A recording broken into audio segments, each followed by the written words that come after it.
So, you want to beat the Halloween event, specifically Act 1.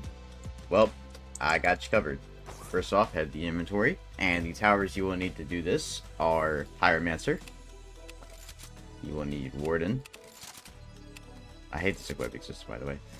Mini Gunner, and you will need Commander and DJ. These two can be optional. You can just take one or the other and replace the fourth slot with something else.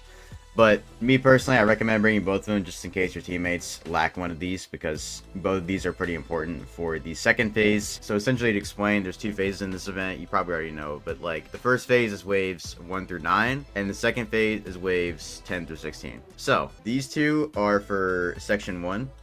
These three are for section 2. That's pretty much all you need to know. Let's go ahead and walk over here to the event. Now we're here. And everyone's gathering around Act 2 because it's going to come out soon. But we are focused on Act 1. So we're going to go ahead and get into a match here. And I'm going to come back to you guys when I get in the match. Alright, so now that we're in a match, we're going to go ahead and put down our Pyromancer. Put it down next to these two rocks here. I found that's the best spot for range and everything. So go ahead and put it down there. And now you're going to want to upgrade it to level 1. Because it's going to give you more range and bigger flames and stuff, I guess. You're not really going to be doing anything for the next few waves. All you're going to want to do is save up for level 2, because that's going to give you hidden detection. It's also going to increase the damage slightly. So, don't really do much here. Just save up for level 2 pyro. That's all I really need. So, yeah, level 2 pyro as soon as possible. Now, eventually we're going to be putting down wardens, like back here, but for now, pyro should be your main focus. And for some reason, one of our teammates left. I don't know why teammates just keep leaving. Like, in most of my squad games I play, no one ends up leaving, really. But for some reason in this event, everyone's just leaving. I don't know why. But that's kind of what happened last match, but like all my teammates left, so yeah, we're going to make do with what we got here. Alright, so now we're on wave 4. This is when you'll be able to get level 2 Pyromancer, which is what you want, because it gets hidden detection, which is pretty useful, as you might have guessed. There are a lot of ghosts that start coming out soon. I don't remember if it was this wave or next wave, but obviously the ghosts have hidden detection, so that's why I need to get Pyro level 2. And also it does 1 more damage, which is pretty nice. Alright, dealt them pretty easily. Now, once you get enough money, you're going to want to start putting wardens back here, in this little loop right here. So I'll go ahead and put down my warden, we'll upgrade level 1, so I can get hidden detection and more damage. It's just overall a lot better at level 1, so basically, if you don't know what to do, just spam level 1 wardens here. That's probably going to be your best bet. Anyways, though, you want to put some wardens back here and also around this turn. And you want to put around 3 at each turn here. I didn't come up with this myself. I saw this in another YouTube video. But it's a really good strategy, so I've adopted it into my own kind of format here. I'll put down warden here. Going to get to level 1. That should allow him to hit like this entire area, like right here. So hopefully that's good enough. And wave 8 can be a little bit difficult. Wave 9 is extremely difficult, so just watch out for those two waves. They might end up getting you. Very likely that they will, mainly because of this guy. He has like 500 health, and he also can't be stunned, so yeah.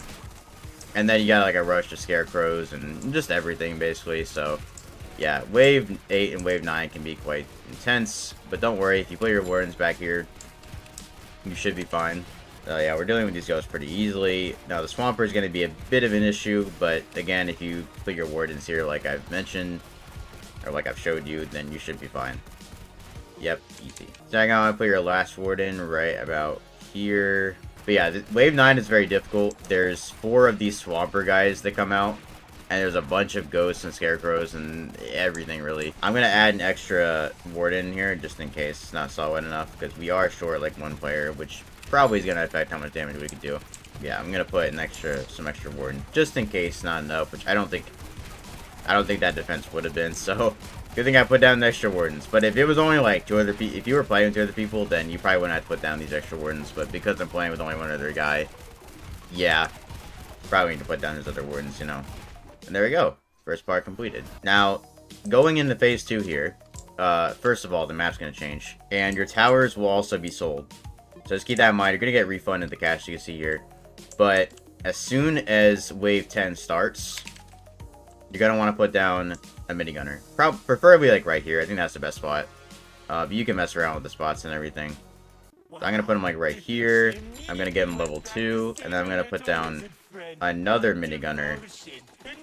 And I'm also gonna get it to level 2. We need as much DPS as we can get here, because this onslaught of enemies is not exactly easy. And having a lot of DPS is very crucial. There we go, cleared the scarecrows and the citizens, and now we're going to move on to the swampers. Not much more difficult, they also move slower, so yeah, that's definitely a plus in my book. And then after, damn, this guy's putting down a lot of stuff. But after that, you're going to want to put down your support towers. Now, I'd recommend getting a DJ up as soon as possible, just so you can get some discounts and the range buff and everything, which is pretty useful, as you might have guessed, so. And we got this rush of citizens, and eventually we're going to get some guards and knights as well, which are a little bit difficult. They have some defense, and they can also stun your towers, so keep that in mind. Generally speaking, though, they're not that much of a threat, so you should be fine. Anyways, yeah, wave 11 is pretty easy, so that gives you time to kind of just chill and, you know, rethink your life choices, I guess. Moving on to wave 12, sorry, not wave 11. Make sure you get your DJ level 3 so you get the discount buff. Very useful for your entire team, so definitely make sure to get that as soon as possible. And then after you get the DJ buff, assuming that your teammate... Wait, does he have commanders? No, he does not. Okay. So I will have to put down commanders because my teammate does not have them. I mean, 1 should be fine, but, you know, you can put down 3 and do the call to arms chain if you want to. For now, I'm just going to put down 1, though. I mean, it's very, like... It's very situational, you know, because sometimes you get situations like these where you only got, like, 1 other teammate, and that definitely makes it harder. So just keep that in mind. You know, things can change a little bit depending on how many teammates you have, but should be alright. So now we got the cobbled guards coming in. They're definitely a bit more difficult to take down, and they can stack up, so just, you know, keep that in mind. They can prevent you from dealing with the faster enemies, which, you know, are still a pretty big threat because they have a lot of health. In our case, like, any of them would kill us instantly, so... You know, keep that in mind too. You're going to want to get your commanders level 2 as soon as possible because you need to get the Call of Arms ability. Because it's going to, like, double your troops' fire rate. It's very good for dealing with these clusters of enemies here. And so, yeah, that's why Call to Arms is very important. So now we're just going to be stressing out these next few waves, making sure we don't die and everything. Pretty important. Now, if your teammates did have commanders in DJ... you would need to specialize in mainly just putting down these level 2 commanders. And you can also get them level 3 for the final wave, but I'll talk more about that in a second. But for right now, level 2 works fine. You have more enemy coming in. Wave 15 is also not that bad. Wave 16 can get a little bit intense, though.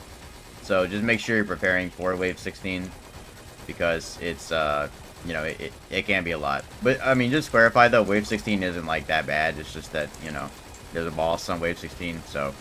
you can place your commanders in a few different spots. You can place them here, you can place them here, and you can also place them at the very back.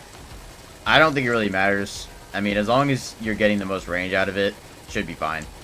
But there's room for, you know, there's room for error here, right? You don't have to do everything, like, exactly as I do. You don't have to do everything perfectly. So now I should have enough. Yeah, level 2 commanders. We got 3 of them, so we can do... a Call of Arms chain, which is when we chain the abilities of all 3 of these one after the other, and we can get a bunch of fire rate. I should have done that earlier, but it's okay. And yeah, we should be cruising through Wave 16 here. By the way, the boss theme, absolute banger. Do you hear this right now? It goes so hard.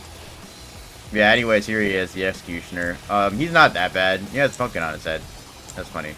Usually you just have like a helmet, so it looks like that, but yeah, he's got a funk on his head. He's not really a big issue. Mainly you just want to deal with these goons that he's got here, because they're going to cause you the most trouble.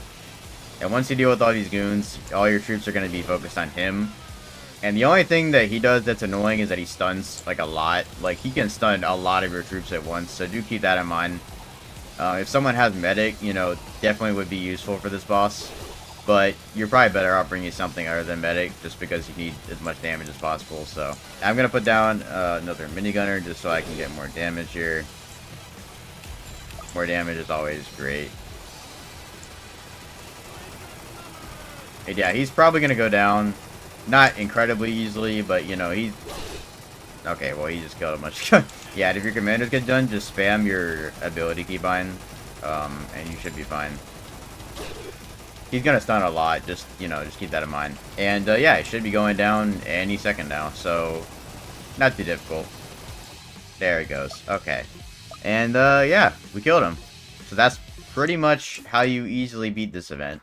I'm gonna skip the cutscene, so I'm just gonna edit that out and everything, so I'll see you guys when the cutscene's over. Alright, so that is the event for you. Hopefully this was easy to follow. I know I wasn't, like, exactly the most coherent throughout this, tutorial here, but hopefully you get the basic gist of what I'm trying to say. And, yeah, that's gonna be it. So, hopefully this helped, and I'll see you guys whenever I upload again. So, yeah, peace.